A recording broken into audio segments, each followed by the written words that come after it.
Hello viewers, welcome to e-rickshaman channel. Viewers, আজি আমি ভিডিওটোত আপোনালোকক ই-ৰিক্সাৰ ফিটনেছৰ বিষয়ে কম। যোৱাবাৰ আমি এটা ভিডিও বনাইছিলো, সেই ভিডিওটোত আপোনালোকক আৰসি টেক্স আৰু আৰসি টেক্সৰ ওপৰত যিখিনি অসম চৰকাৰৰ পেনাল্টি লাগে সেই বিষয়ে ভিডিওটোত কৈছিলো। আপোনালোকে আমাৰ চেনেলত গৈ ভিডিওটো চাই ল'ব পাৰে বা ইয়াতে মই আই বটমত আপোনাৰ লিংকটো দি দিম। এণ্ড স্ক্ৰীনত লিংকটো পাই যাব। ভিডিওটোত এটা আৰসি টেক্স আৰু পেনাল্টি কিমান লাগে তাৰ ওপৰত ভিডিও বনাইছিলো।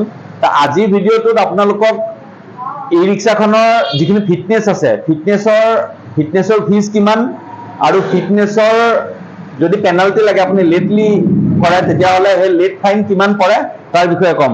গতিকে ভিউৱাৰ্ছ, আশা কৰিছোঁ ভিডিওটো আপোনালোকে চাব শেষলৈকে। আহক ভিডিওটো ষ্টাৰ্ট কৰোঁ। ভিউৱাৰ্ছ, ই-ৰিক্সা অসম চৰকাৰৰ যিখিনি ফিটনেছ আছে, এতিয়া প্ৰথম কথাটো হ'ল কি বহুতৰ মনত এইটো কনফিউজনে আছিলে যে আমাৰ ই-ৰিক্সাত ফিটনেছ লাগে নাই, কিন্তু একচুৱেলি ফিটনেছো লাগে। আমাৰ ই-ৰিক্সাত ফিটনেছ থাকে, ফিটনেছটো থাকে, ফিটনেছটো আমাৰ লাগে। ইয়াত ই-ৰিক্সাটো ফিটনেছ লাগিব, আৰসি টেক্স লাগিব, ফিটনেছ লাগিব, ইঞ্চুৰেঞ্চ লাগিব। এতিয়া কথা হ'ল কি ফিটনেছটো কিমান দিন থাকে আৰু কেনেকৈ আমি এপ্লাই কৰিম। এতিয়া প্ৰথম যেতিয়া আমি গাড়ীখন নতুনকৈ ডিলাৰৰ পৰা কিনো, যেতিয়া আমি গাড়ীৰ পৰা ডিলাৰৰ পৰা নতুনকৈ গাড়ীখন কিনো, তেতিয়া এইটো ডিলাৰ চাইডৰ দায়িত্ব। ডিলাৰে যেতিয়া ৰেজিষ্ট্ৰেশ্যন কৰে, ৰেজিষ্ট্ৰেশ্যন কৰোঁতেই প্ৰথমতে যিটো ফিটনেছ থাকে, ফিটনেছটো ৰেজিষ্ট্ৰেশ্যনৰ লগতে এপ্লাই কৰি পেলাই দি দিয়া হয়। গতিকে প্ৰথম ফিটনেছটো কোনোবা ডিলাৰে 2 বছৰ দিয়ে। আমাৰ ডিলাৰৰ পৰা আমি প্ৰথম ফিটনেছটো আপোনালোকক 2 ইয়াৰ্ছ, 2 বছৰৰ ফিটনেছ গাড়ীখন কিনাৰ লগতে আমি নতুন গাড়ীখন কিনাৰ লগতে ফিটনেছটো আমি কৰি দিওঁ। 2 বছৰলৈকে আপোনালোকৰ চিন্তা নাথাকে, ফিটনেছৰ ওপৰত কাম কৰিব লগা থাকে। কিছুমান ডিলাৰে 1 বছৰো দিয়ে।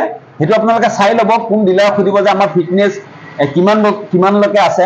কিছুমানে 2 বছৰ দিয়ে, কিছুমানে 1 বছৰ দিয়ে। তা আমাৰ ডিলাৰৰ পৰা যেতিয়া আপুনি এলি গাড়ী এখন ল'ব, আপুনি এলি গাড়ী যদি আপোনালোকে লয়, এলি 1000 বা এলি যিকোনো মডেল যদি আপোনালোকে এলি গাড়ী কিনে, এলি গাড়ী কিনিলে আমাৰ ডিলাৰত আপোনালোকক প্ৰথম ফিটনেছটো 2 বছৰৰ কাৰণে আমি ডিলাৰৰ ফালৰ পৰা ফ্ৰী কৰি দিয়া হয়। এতিয়া কথা হ'ল কি যেতিয়া আপোনালোকৰ 2 বছৰটো শেষ হৈ যাব, শেষ হোৱাৰ পিছত আপোনালোকে ফিটনেছটো কেনেকৈ ৰিনিউৱেল কৰিব বা ফিটনেছটো ৰিনিউৱেল কৰিলে কিমান পইচা লাগে, বা যদি দেৰিকৈ কৰে ফিটনেছটো তেতিয়া আপোনালোকৰ কিমান টকা ফাইন লাগিব, সেই বিষয়ে আমি এতিয়া আপোনালোকক কৈ আছোঁ। এতিয়া ফিটনেছৰ যিটো চাৰ্জ আছে, নৰ্মেলি ফিটনেছৰ চাৰ্জটো হৈছে যিটো অসম চৰকাৰৰ ফিটনেছ চাৰ্জ আছে। মইতো আপোনালোকক কৈছোঁ ফিটনেছৰ যিটো খৰচ আছে 400 rupees পাৰ ইয়াৰ, 400 টকা এবছৰত, 400 টকা ফিটনেছ চাৰ্জ হয়। নৰ্মেলি যিটো চাৰ্জ হয়, যদি আপোনালোকৰ ফিটনেছটো যিটো তাৰিখত শেষ হ'ব, যিটো তাৰিখলৈকে ফিটনেছ দিয়া আছে, সেই তাৰিখৰ আগতে যদি আপোনালোকে ফিটনেছটো ৰিনিউৱেল কৰায়, তেতিয়াহ'লে ৰিনিউৱেল চাৰ্জটো হৈছে ফিটনেছ ৰিনিউৱেল চাৰ্জটো হৈছে 400 rupees। যদি ইন টাইম কৰে, আপোনালোকে সময় থাকোঁতে যদি ফিটনেছটো ৰিনিউৱেল কৰা 400 টকাতে হৈ যাব। কিন্তু তাকে নকৰি যদি আপোনালোকে ফিটনেছটো দেৰি কৰে, ধৰক আপোনালোকে 10 দিন দেৰিকৈ বা 15 দিন দেৰিকৈ বা 2 মাহ দেৰিকৈ যদি ফিটনেছটো আপোনালোকে ৰিনিউ কৰে, তেতিয়াহ'লে কিন্তু ফিটনেছৰ ওপৰতো চাৰ্জ লাগে। চাৰ্জটো মই কিমান আপোনালোকক কৈ দিছোঁ। ফিটনেছৰ চাৰ্জটো বহুত বেছি হয়। আমাৰ অসম গভৰ্ণমেণ্টে যিটো ফিটনেছৰ ৰিনিউৱেলৰ যিটো পেনাল্টি ঠিক কৰিছে, সেইটো মই কৈ দিছোঁ আপোনালোকক।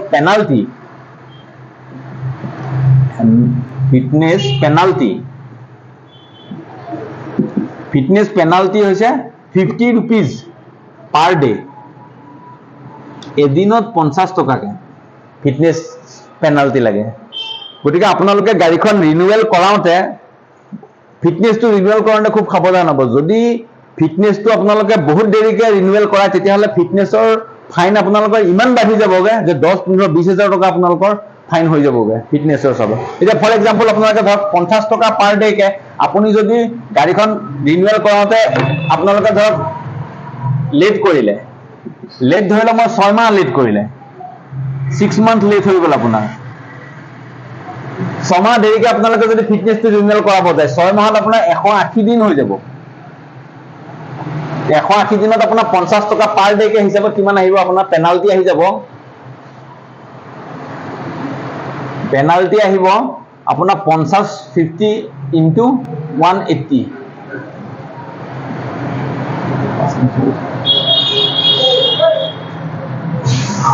প্ৰায় 9,000 টকা।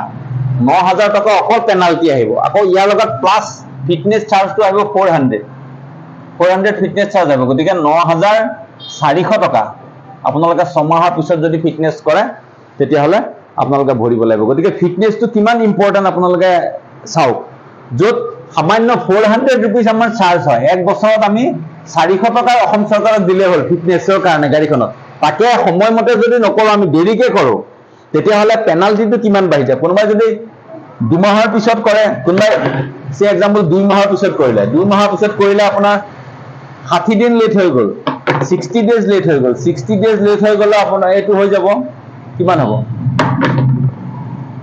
60 3,000 টকা আপোনাৰ 3,000 এইটো হ'ব 3,400 টকা হ'ব, 3,400 টকা। গতিকে ফিটনেছৰ কিমান বেছি পেনাল্টি লাগে। গতিকে সেয়ে মই আপোনালোকক বুজাই দিলোঁ কথাখিনি। আশা কৰিছোঁ আপোনালোকে বস্তুখিনি বুজি লৈছে, ফিটনেছটো কিমান ইম্পৰ্টেণ্ট হয় সেইটো বিষয়ে গম পাইছে। আৰু আমাৰ চেনেলৰ জৰিয়তে আপোনালোকক ই ৰিক্সা সম্বন্ধীয় বিভিন্ন ডকুমেণ্টছ ৰিলেটেড কথা বতৰাবিলাক আপোনালোকক কৈ থকা হয়। বহুত ই ৰিক্সা আছে যিবিলাকে মালিক আছে আৰু চলাই আছে জি ৰিক্সা, বহুতে এইবিলাক কথালৈ ইমান এৱেৰ নহয়, ভাবিছে পেনাল্টি ইমান বেছি নহয় চাগে, হ'ব 2 দিন দেৰিকে কৰিম, বা RC টেক্সটো 2 দিন দেৰিকে ৰিনিউৱেল কৰাম, পেনাল্টিটো হ'ব মই অলপ চলপ হ'লে মই দি দিম, এনেকুৱা ধৰণৰ কনচেপ্টত কিছুমান থাকি যায়। কিন্তু একচুৱেল ফিগাৰবিলাক যদি আপোনালোকে চাই তেতিয়াহ'লে গম পাব। যেনেকৈ RC টেক্সত মই ভিডিঅ'টোত কৈছিলোঁ কিমান আমাৰ পেনাল্টি লাগি যায়, ঠিক তেনেকৈ ফিটনেছত মই আজি আপোনালোকক ক'লোঁ ফিটনেছৰ পেনাল্টি কিমান বেছি লাগি গৈছে। চাব গ'লে ফিটনেছ চাৰ্জটো 400 টকাহে। আমি যদি ভাবোঁ হ'ব 2 মাহৰ পিছত দি দিম, কিন্তু 2 মাহৰ পিছত সেইটো কিমান ডাঙৰ এটা ফাইনেন্সিয়েল বাৰ্ডেন হৈ গ'ল পেনাল্টিটো লৈ পেলাই। সেইকাৰণে ফিটনেছৰ যিটো একচুৱেল লিগেল চাৰ্জ হয় বা RCৰ যিটো লিগেল হয় চাৰ্জ হয় সেইটো বহুত কম, কিন্তু তাৰ লগত পেনাল্টিটো ইমান বেছি হয় যে বহুত ডাঙৰ এটা বাৰ্ডেন আপোনালোকলৈ আহি যাব পাৰে। গতিকে সেইকাৰণে ইগন'ৰ নকৰিব। আপোনালোকে যদি গাড়ী এখন চলাই আছে, ধুনীয়াকৈ বিজনেছটো কৰি আছে, সেই বিজনেছটো কৰি থাকিবৰ কাৰণে ধুনীয়াকৈ ফিটনেছটো সময়মতে ৰিনিউৱেল কৰি দিব, চেক কৰি ল'ব। আমাৰ ডিলাৰ আছে চিলিকন অটোটেক, ত্ৰিবেণী হলৰ পৰা 2 মিনিট লাগে।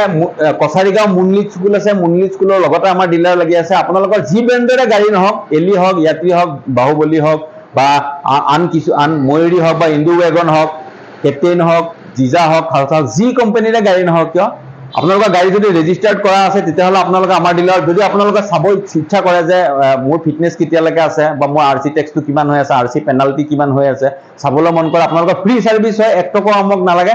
আপোনালোকে আমাৰ ডিলাৰত আহিব, আমি ধুনীয়াকৈ আপোনালোকক গোটেইখিনি বস্তু চাই দিম। গতিকে ভিউৱাৰ্ছ, আপোনালোকে কথাখিনি অলপ আশা কৰিছোঁ গুৰুত্ব সহকাৰে ল'ব, কাৰণ নহ'লে বহুত ডাঙৰ ফাইনেন্সিয়েল বাৰ্ডেন হৈ যায়। পিছত গাড়ীবিলাকত এই কাগজ পাতিবিলাক ক্লিয়াৰ নাথাকে কাৰণে গাড়ীবিলাকত ইমান বেছি পেনাল্টি হৈ যায়। কোনোবাখন গাড়ীত 30,000, কোনোবাখন গাড়ীত 20,000 এনেকৈ পেনাল্টি হৈ যায়। পিছত গাড়ীখনৰ ভেলুৱে কমি যায়, ৰিনিউৱেলটো কৰাব নোৱাৰে, গাড়ী বেলেগকো বেচিব নোৱাৰে, ট্ৰান্সফাৰ নহ'ব ইত্যাদি ধৰণৰ বহুত কথা আহিব। কোনোবা দিনা হঠাৎ পুলিচে ধৰি ল'ব, কাগজ পাতি চাব ইমান টকা ফেইল আছে, গতিকে এতিয়া ইমানখিনি চালান দিয়া, তোমালোকে অমুক কৰা, বহুত ধৰণৰ কথা আহি যাব। গতিকে ভিউৱাৰ্ছ, আপোনালোকে যদি চলাই আছে ভালকৈ কামখিনি সময় থাকোঁতেই কৰি ল'ব, বেছি পইচা নহয়, অলপ পইচাৰ ভিতৰতে কামখিনি হৈ যাব।